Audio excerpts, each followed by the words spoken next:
Zanu PF is pleasantly relieved that it has kept and solidified its traditional support in the traditional rural bastions. The Party of the Zimbabwe Revolution is most delighted that it made fresh inroads in MDCCCC urban strongholds. The internecine fights of the fractious MDCCCC formations handed Zanu PF a propitious chance to pick a few more National Assembly seats and thus increase further the two-thirds absolute majority in parliament.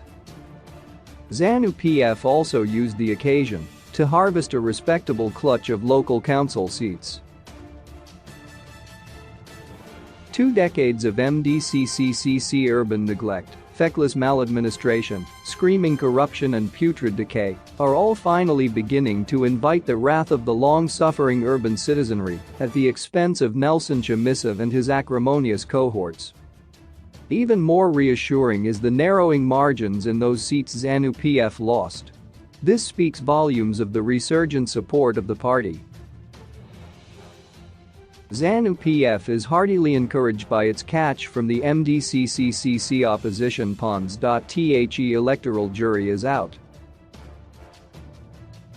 Come the 2023 harmonized elections, Zanu PF envisages an electoral tsunami that will drown the foreign-spawned opposition and its reliance on alien sponsorship. President Ed Mnangagwa has a reason for a measure of smugness. His hopeful message of urban renewal is hitting the tuneful chords in our towns and cities. The urban appeal of the mantra "Zimbabwe is open for business" is energizing entrepreneurial flair. The electorate sees President Mnangagwa on a spree of ribbon-cutting of revived factories and their expanded production lines.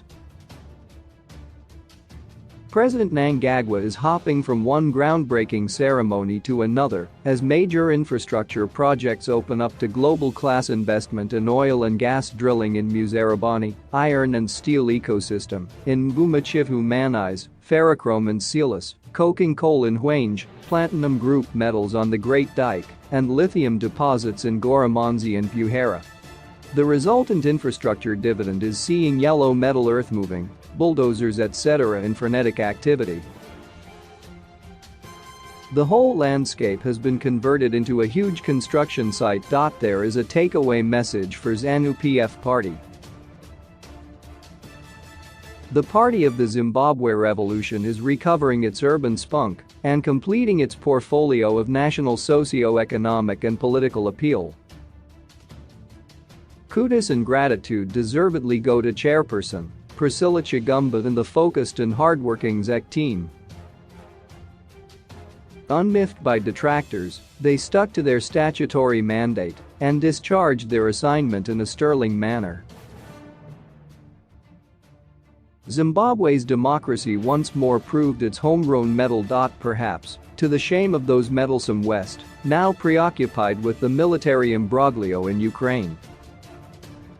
Nelson Chamisa, true to pettiness, is gloatful at his showdown with Mwanzora. He is celebrating the win of this consolation prize. Indeed, a paradox underscoring the vindication of the undisputed ascendancy of Zanu PF on the Zimbabwe political stage. He conveniently misses the point that the same election process that awards him the self-adulatory win against his MDCCCC adversaries is the one that equally lands him a drubbing from against. Yet he has the temerity to disparage ZEC each time he opens his lips. All because the sulking and right-wing fringe political elements in post-imperial London and Washington are bent on never reconciling with independent and assertive Zimbabwe.